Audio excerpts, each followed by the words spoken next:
Supreme court के 6 मुस्तकिल और एक कायम मकाम जज ने हल्फ उठा लिया। तमाम 7 जजेस ने चीफ जस्टिस पाकिस्तान याया अफरीदी ने हल्फ लिया। Justice Amir Farooq, justice Ishtiaq Ibrahim, justice Shakeel Ahmed, justice Shafi Siddiqui, justice Alauddin Panhwar और जस्टिस हाशिम काकड़ ने हल्फ उठा लिया। चीफ जस्टिस याया अफरीदी ने जस्टिस मियां गुल हसन औरंगजेब से कायम मकाम जज के ओहदे का हल्फ लिया। सिंध और पेशावर हाई कोर्ट्स के कायम मकाम चीफ जस्टिस से भी हल्फ उठा लिया। गवर्नर सिंध कामरान टिसोरी ने कायम मकाम चीफ जस्टिस मोहम्मद जुनैद गफ्फार से हल्फ लिया। गवर्नर खैबर पख्तूनख्वा फैसल करीम कुंडी ने जस्टिस SM अतीक शाह से कायम मकाम chief justice Peshawar high court का हल्फ लिया। तकरीब में वज़ीर आला खैबर पख्तूनख्वा अली अमीन गंडापुर भी शरीक थे। गवर्नर बलोचिस्तान जाफिर खान मंदोखेल ने जस्टिस मोहम्मद एजाज सवाती से कायम मकाम चीफ जस्टिस का हल्फ लिया। जस्टिस सरफराज डोगर ने इस्लामाबाद हाई कोर्ट के कायम मकाम चीफ जस्टिस का हल्फ उठा लिया। हल्फ बर्दारी की तकरीब ऐवान सदर में हुई। सदर मुमलिकत आसिफ अली जरदारी ने जस्टिस सरफराज डोगर से हल्फ लिया।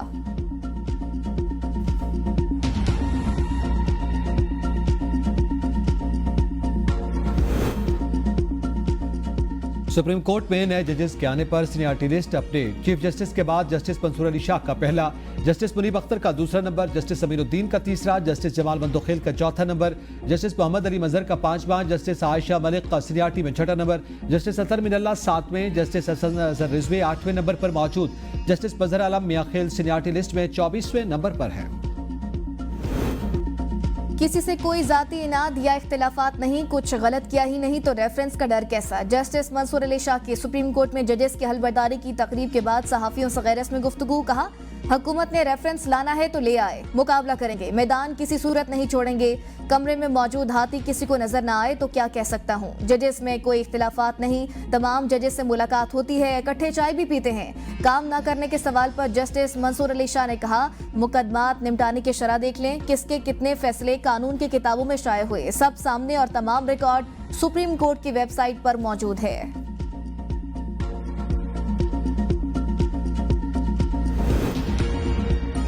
इस्लामाबाद में जजेस की सीनियरिटी के मामले पर सियासत की बू आ रही है। PTI रहनुमा सेनेटर अली जफर का सेनेट पे इजहार ख्याल। कहा, 26वीं आईनी तरमीम में भी खराबियां हैं। पाकिस्तान में नफरत के तूफान बरपा हैं। हुकूमत ने लोगों से पुरअमन एहतजाज का हक भी छीन लिया।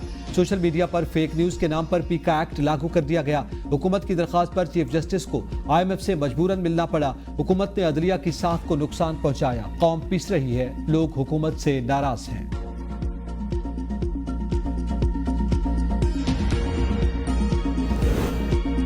मौसमियाती तब्दीली के असरात से निपटने के लिए क्लाइमेट फाइनेंसिंग एक अहम जुज़ है। उम्मीद है तरक्की याफ्ता ममालिक इस सिलसिले में वादे पूरे करेंगे। वज़ीर आज़म की पाकिस्तान में अक़वाम मुत्तहिदा के रेजिडेंट कोऑर्डिनेटर की मुलाकात के दौरान गुफ्तगू। कहा, पाकिस्तान अक़वाम मुत्तहिदा के साथ मुख्तलिफ मनसूबों मौसमियाती तब्दीली के शोबों पर काम जारी रखेगा। वज़ीर आज़म ने सैलाब के दौरान आलमी हिमायत इकट्ठा करने पर अक़वाम मुत्तहिदा के सेक्रेटरी जनरल के किरदार को सराहा।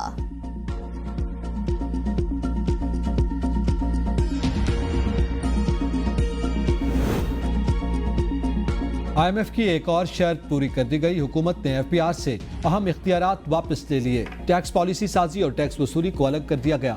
वजारत खजाना में टैक्स पॉलिसी ऑफिस कायम। अब FPR सिर्फ टैक्स वसूली के काम की हद तक महदूद रहेगा। रेवेन्यू बढ़ाने के लिए टैक्स तजावीज़ पर अमल दरामद पर तवज्जो देगा। टैक्स पॉलिसी ऑफिस बराह रास्त वज़ीर खजाना और रेवेन्यू को रिपोर्ट करेगा और हुकूमती इस्लाहती एजेंडा बनाने पर काम करेगा। टैक्स पॉलिसियों और तजावीज़ का तजिया करेगा। IMF को टैक्स पॉलिसी साजी वसूली अमल को खुद मुख्तार रखने की यकीन दहानी करवाई गई थी। टैक्स फ्रॉड कम करने के लिए खामियों पर काबू पाकर टैक्स के निफाज पर तवज्जो दी जाएगी।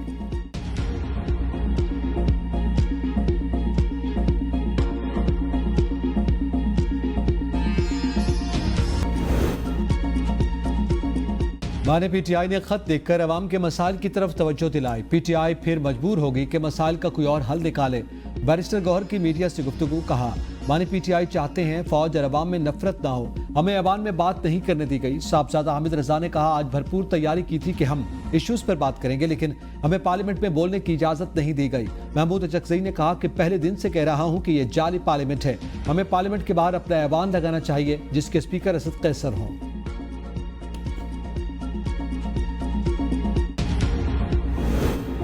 बानी PTI का लिखा खत आर्मी चीफ ने ना पढ़ा तो वज़ीर आज़म भी नहीं पढ़ेंगे। आर्मी चीफ को खत तरले करने की आखिरी हद है। स्पीकर पंजाब असम्बली मलिक मोहम्मद अहमद खान की मीडिया से गुफ्तगू। कहा, जिनको खत लिखा गया उन्होंने कहा कि मैं उसे पढ़ूंगा भी नहीं, वैसे ही वजीर आजम को भेज दूंगा। अगर खत वसूल कुनिंदा नहीं पढ़ेंगे तो वजीर आजम भी नहीं पढ़ेंगे।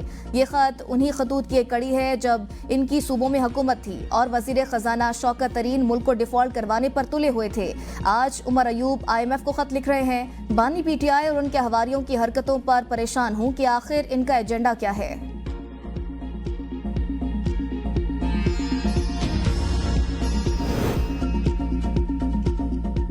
अगर चोर कोतवाल को खत लिखे तो कोतवाल उसका जवाब नहीं देते। तलाल चौधरी कहते हैं चोर कोशिश कर रहा है कि अपनी चोरी छुपाने के लिए हमदर्दी का बयानिया बनाए जिससे नफरत पैदा हो। ये उनकी सोची समझी स्कीम है।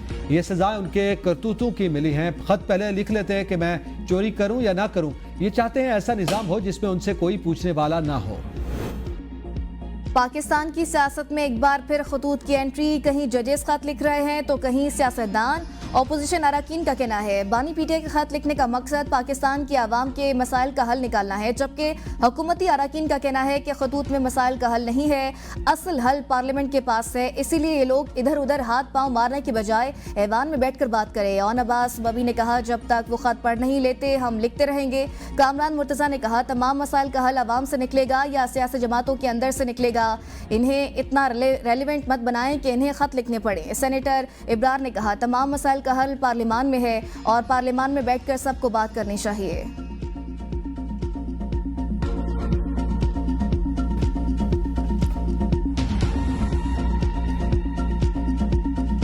असद कैसर साहब अब हमारे साइड से सीनियर मौजूद हैं IT के हवाले से। हाँ, मेरा सवाल अपने ही दोस्तों से है, मुझे क्यों निकाला?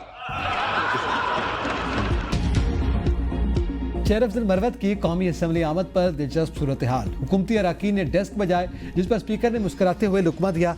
क्या लोग इन्हें मरवा न देना? शेर अफजल मरवत ने मुख्तसर नुक्ता एतराज पर कहा कि मेरा सवाल अपने ही दोस्तों से है कि मुझे क्यों निकाला। हुकूमती अरकान ने भी मरवत को क्यों निकाला जवाब दो और जालिमो जवाब दो, मरवत का हिसाब दो के नारे बुलंद किए। मीडिया से गुफ्तगू में शेर अफजल मरवत ने कहा अगर बानी ने मेरे हवाले से कहा है कि शक्ल ना दिखाओ तो मैं मुल्क छोड़ दूंगा। बानी PTI को हर बात ठीक नहीं बताई जाती, गलत कान भरे जाते हैं। बानी ने इस्तीफा देने का कहा तो 1 मिनट देर नहीं करूंगा। मुझे पार्टी डिसिप्लिन सिखाने वालों का दिमाग खराब है। गवर्नर और वज़ीर आला खैबर पख्तूनख्वा के दरमियान मुलाकात। गवर्नर हाउस में कायम मकाम चीफ जस्टिस की तकरीब हलबरदारी से पहले गवर्नर और वज़ीर आला की मुलाकात हुई जो 10 मिनट तक जारी रही। मुलाकात के दौरान अली अमीन गंडापुर और फैसल करीम कुंडी खुशगवार मूड में दिखाई दिए। PTI में क्या हो रहा है? गवर्नर पख्तूनख्वा का वज़ीर आला से मजाक में सवाल। शेर अफजल मरवत को भी निकाल दिया, उनसे हमदर्दी है। वज़ीर आला साहब आपकी हुकूमत ने अपने ही खिलाफ सवाबी में एहतजाज नहीं किया। वज़ीर आला खैबर पख्तूनख्वा अली अमीन गंडापुर जवाब में मुस्कुराते रहे।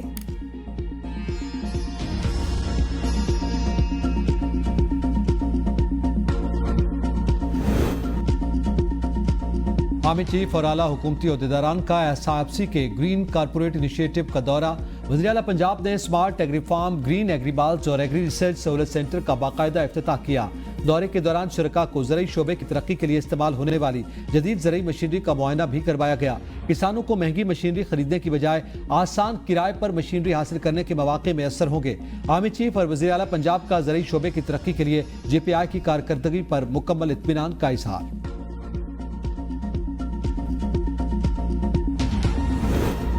सेनेट में इंसानी स्मगलिंग की रोकथाम का बिल मंजूर कर लिया गया। सेनेट इजलास में वजीर कानून आसम नज़ीर तारड़ ने इज़हार ख्याल करते हुए कहा कि इंसानी स्मगलिंग की रोकथाम के बिल में सजाएं बढ़ा रहे हैं। उन्होंने कहा कि कश्ती डूबने के हादसा रूनुमा हुए, हमारा तो दुनिया भर में इमेज खराब हो गया। नज़ीर तारड़ ने अंडर एज गर्ल्स की स्मगलिंग को एक बड़ा संगीन मसला करार दे दिया।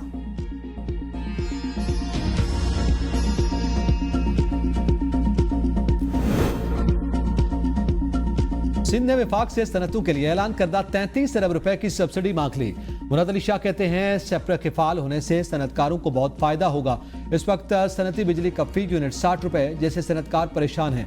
सनतकारों ने वज़ीर आला सिंध को शिकायत करते हुए कहा कि बिजली और गैस के बिल अदा करने के बावजूद लोड शेडिंग हो रही है। के इलेक्ट्रिक अपनी चोरी की वजह से लाइन लॉसेस कम करने के लिए सनती इलाकों में लोड शेडिंग करती है। वज़ीर आला सिंध ने शारा फैसल मॉडल पुलिस स्टेशन का इफ्तिताह कर दिया। कहा सिंध हुकूमत सूबे के अवाम को हर तरह का तहफ़्फ़ुज़ और सहूलत फराहम करेगी। सूबे के हर जिला में मॉडल पुलिस स्टेशन कायम किया जाएगा।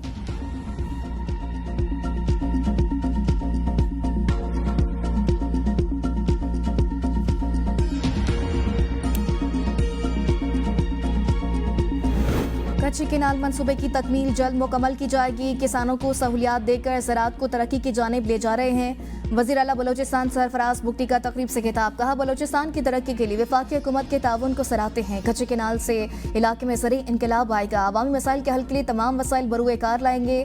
PTI की हुकूमत में इस मंसूबे पर तवज्जो नहीं दी गई। सुई में मुआहिदा करने का मकसद पैगाम देना है कि अवामी फलाह को यकीनी बनाएंगे। सरफराज बुगटी का मजीद कहना था कि सरदारों की तरह आम आदमी के बच्चों को आगे बढ़ने के मौके देंगे। मेरिट को यकीनी बनाते हुए नौजवानों को रोजगार देंगे।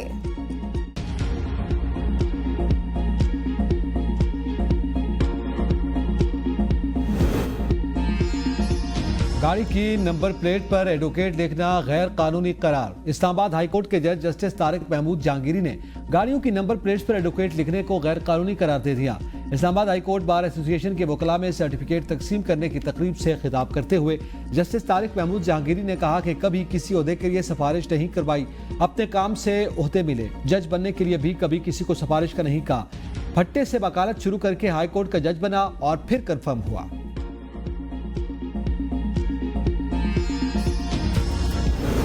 बड़ी गाड़ियां रात 10 बजे से सुबह 6 बजे तक कराची में दाखिल हो सकेंगी। शर्जील इनाम मेमन ने 1 घंटे इजाफी वक्त देने से ट्रांसपोर्टर्स को आगाह कर दिया। कहा, सिंध हुकूमत ट्रांसपोर्टर्स को दरपेश चैलेंजेस को समझती है। हम मिलकर इन मसाइल के हल के लिए पुरअज़्म हैं। ज़ियाउल हसन ने कहा, ट्रांसपोर्टर्स ऐसे इक़दामात से गुरेज करें जो अमन में खलल डालें।